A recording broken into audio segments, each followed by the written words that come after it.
Hey everybody, what's up y'all? Welcome back to my channel, TammyTalks here. Alright, so I know it's a little late, but I still wanted to do a recap for Housewives of Potomac Season 7, Episode 5. If you're brand new to my channel, I do breakdowns on various TV shows, both scripted and reality, interjecting my own thoughts, opinions, and theories into each and every recap. So if you enjoy that type of content, be sure to hit that subscribe button, thumbs up the video, share with a friend, leave a comment, all that good stuff down below. All right? So let's go ahead and get into the episode, y'all. So the episode picks up right where the last one left off, where we find out that while Ashley had been circling this neighborhood, it's because she was headed to Candiace's house. So she gets to Candiace's house, and Ashley is telling Candiace how upset she is that the story leaked. In Ashley's mind, she wanted to be the one to control her own narrative. She wanted to be the one to put the story out, yada, yada, yada. She said her and Michael had a plan to release a joint statement. So because of that, Michael was upset. He hasn't been talking to her. He hasn't been responding to her messages. He finally did text her back, and he told her, he told her that he needed 24 hours just to kind of depress and do whatever. Whatever, Michael. My whole thing with that is, you're a public figure, Ashley.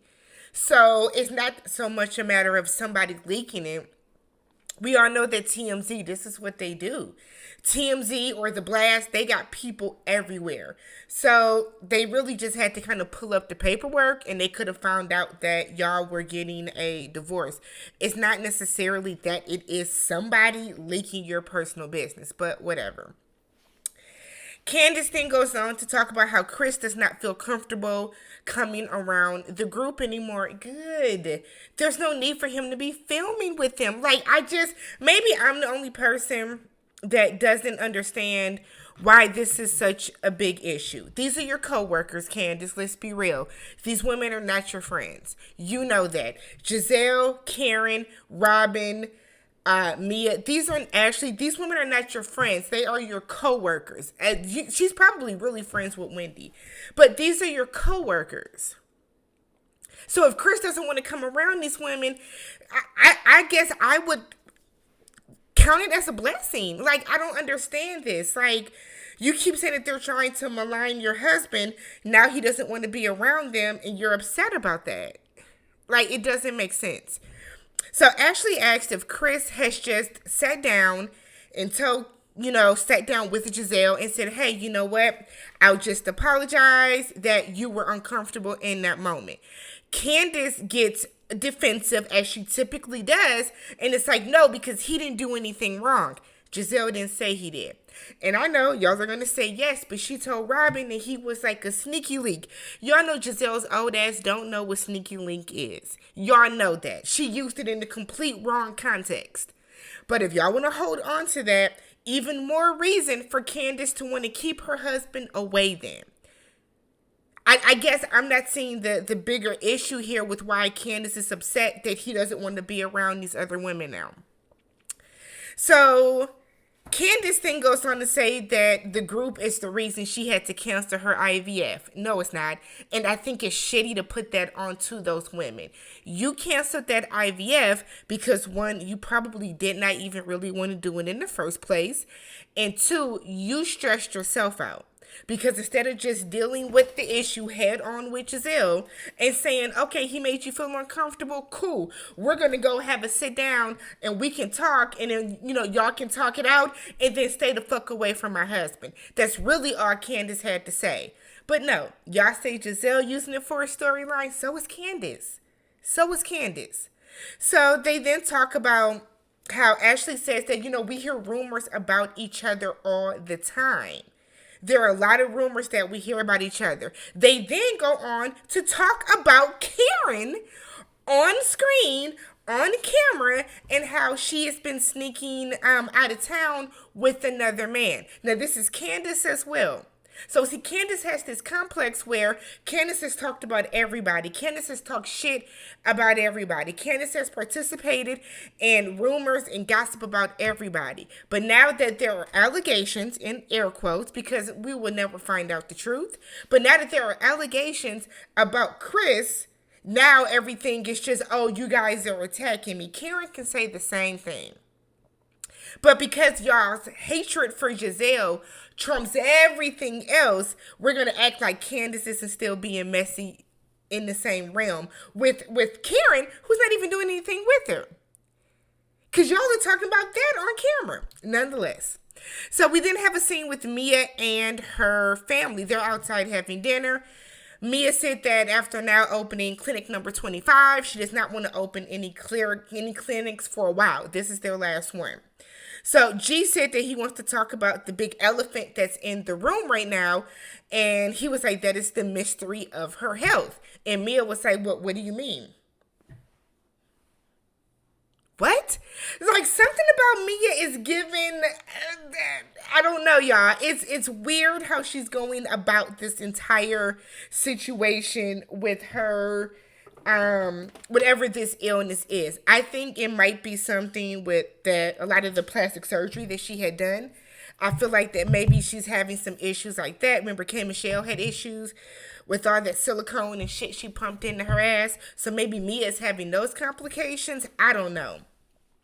So Mia said that they have ruled out cancer, which is great. So Mia wants to invite the girls out to Miami. So we're going to get Mia's first trip as a housewife. And she said that she was adopted to a woman that lived in Miami. So Miami feels like home to her. She spent a lot of years living there. So Mia then says that she wants to know the rules of Miami. She said because when she went 14 years ago with Gordon, he was definitely married, but still crashed the trip and came down there and they had sex on the beach and put on a show for everybody. Sure, girl. Mia lies so much that we don't know what's true and what's not at this point. So we get a scene with Giselle and her daughter. So they're going to get their nails done. The twins, Adore and Angel, are turning 16. So Giselle is planning a sweet 16 party for them. So she said that she's going to be calm and zen at the party as long as they allow her to at least give a speech. They were like, cool, you get 90 seconds. She said that's 45 seconds per child. So they, all of her scenes with her daughters are cute. You know, like, as awful as Giselle is on this show, because she is stepping head first into being messy housewife, the scenes with her daughters are always cute and it shows her in a different light. It would just be nice if Giselle would actually show that side of her more instead of always being in everybody else's shit. But nonetheless, that's what production has her on the show for. So we then see Giselle imitating how Jamal is going to give his speech. A is for admiration. You know, D is for determination. Y'all know how older men like to do that type of stuff. And Jamal's a preacher. That's definitely how he's going to do their birthday speeches. They have a nice little laugh with each other, and it's great. We then get Robin meeting up with the attorney. Robin wants to talk about the idea of a prenup. She wants to put an infidelity clause in. She does not know how Juan is going to deal with that. He can deal with it because Juan cheated on you in the past. So I do feel that you having an infidelity clause in there, I don't think there's anything wrong with that. And if Juan does have a problem with that, then that's another set of issues that y'all need to look at. It's a pointless scene. We just don't need to see her going through this process of prenup when we haven't seen her go through the process of planning a wedding. We then get Karen, Ashley, and Wendy at a tulip garden, and that looks so fun. Like, that was so pretty. I would love to go to one. And they talk about Ashley's separation story hitting the press. Ashley said she doesn't know who leaked it. I said your assistant, your publicist. I think it's been her publicist, but who knows? So Karen brings up how she was disappointed that Wendy's kids weren't at Robin's event. And Wendy said, look, I'm not going to let my kids go somewhere where I'm not invited. Standard. I think everybody watching this can agree that would have been crazy for her to do that. We can all also agree that Robin will send her kids somewhere that she's not invited, and that's not good either. So Karen said that she thinks both Wendy and Robin are both being overly emotional, and while they are in this, state of high emotions, they will never get to a good place. I'm confused how so many people on Twitter are saying that Robin has unnecessary aggression towards Wendy. Did y'all not watch last season? When Wendy had a very clear problem with Giselle and Ashley. In that moment, she was mad at Giselle and Ashley.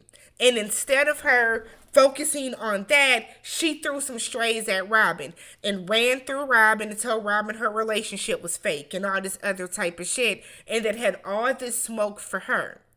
See, Wendy doesn't know how to play the game still. Wendy thinks, and it's because Wendy's not friends with these women either, but Wendy thinks that she can get into these huge blow-ups and run through them and think that in the next time she sees them, that everybody's going to be cool. But not only did Wendy do that, but then subsequently the remainder of the season, she was horrible to them. Were they horrible to her back? Yes, absolutely. 100%. But she was horrible to them. So it's weird that Wendy thinks that everything is supposed to just poof, restart because it's the start of a new season. That's not how life works. So Wendy thinks they all need to get together and air out their grievances.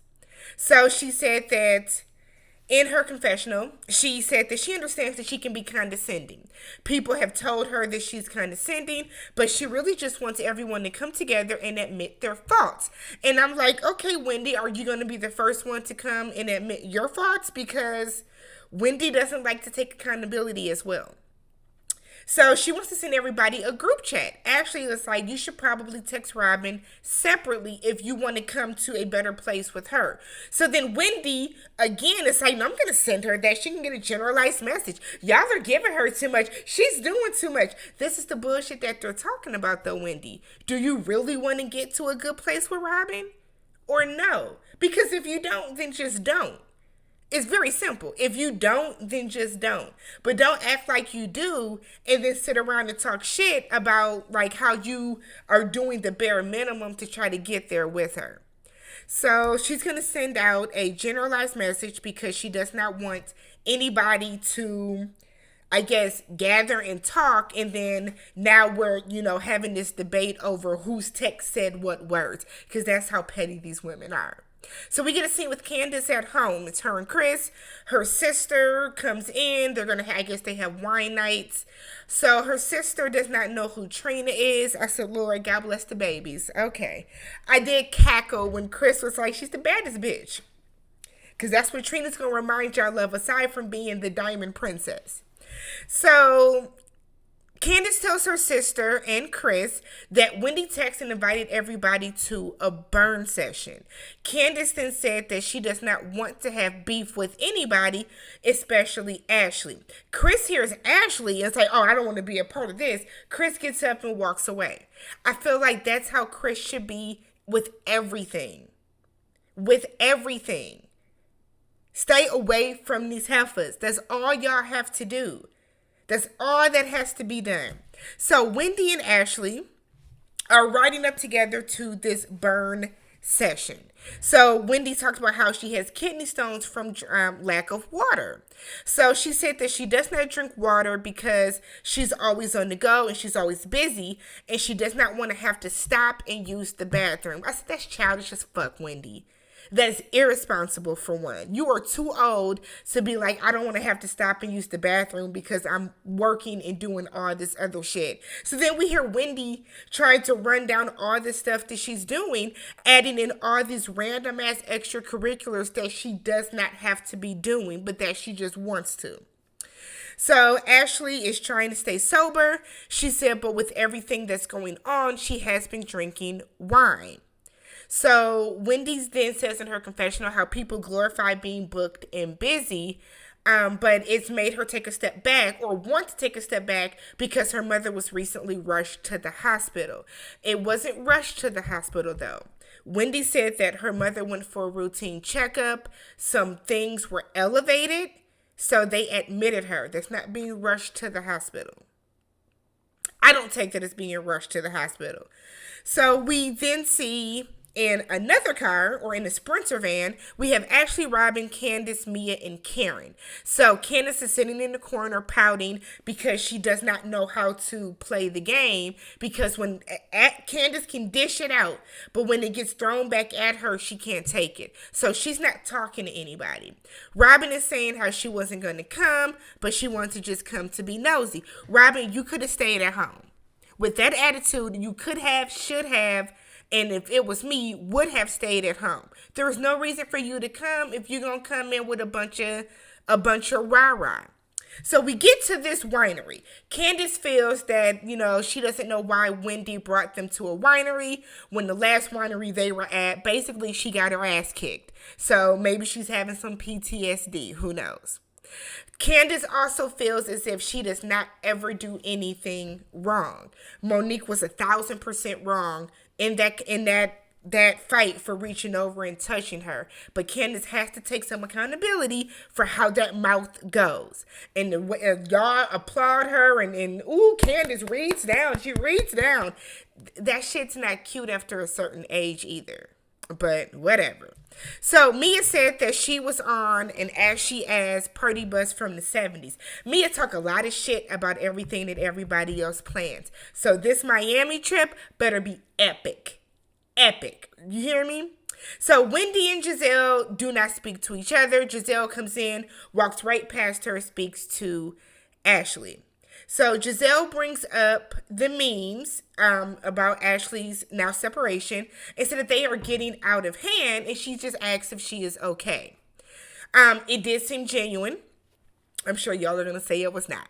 But it did seem genuine, and Ashley said it's not the best feeling when it's at the expense of the father of her children. So even while all this is going on, Ashley does not want Michael to suffer or look bad or feel away in any type of capacity. Giselle says in her confessional that it's not a good feeling when everybody thinks your husband is a creep, because we know that Jamal Bryan laid low and spread it wide all up and through his church. So if anybody knows what it's like to be embarrassed by your husband on numerous occasions, Giselle Bryan does. So Wendy tells everybody that they have a notebook.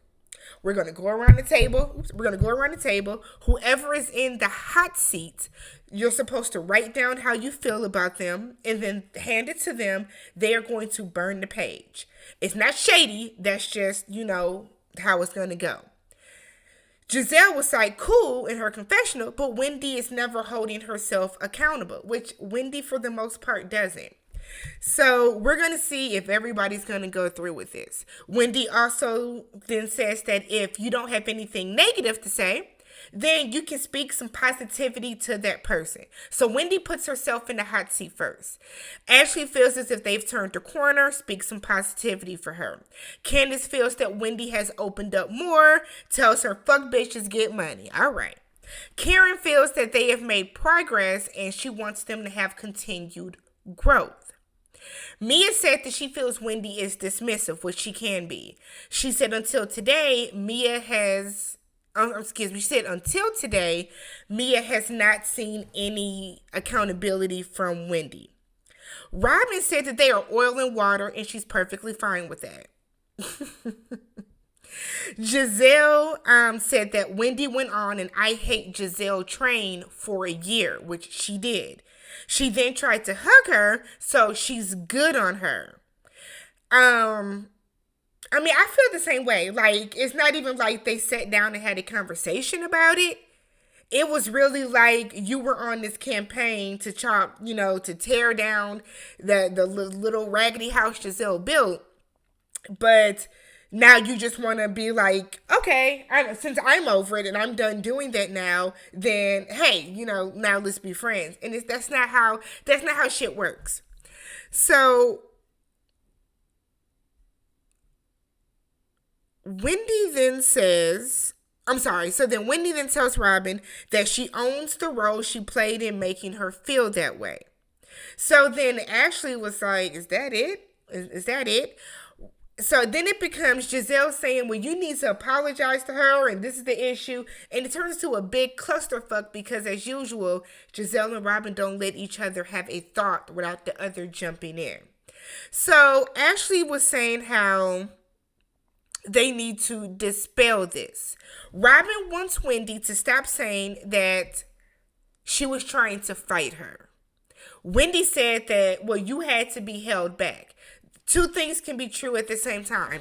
While Robin, in her mind, might have said or felt that she was not trying to fight Wendy, you run up on somebody, we are black. You stand up and you walk up on somebody like that, you are initiating a fight. And the thing is, Robin does this a lot where she stands up and walks towards people. Now, in your mind, Robin, you might be feeling like you're not about to get froggy at all. But when you're standing up over somebody, it can be perceived a certain way. But then Robin wants to say that she did not have to be held back. So Wendy was like, my truth is my truth. Let's move, I want to move on. And I kind of feel like if you're going to have a burn session, talk the shit out. Don't just say what you want to say, Wendy, and then be like, okay, we're going to move on. Who's next? And that's how things don't get held accountable. Because when the reunion comes and that hot mic situation comes out where you basically said the same thing that Robin was saying, but you tried to chastise her.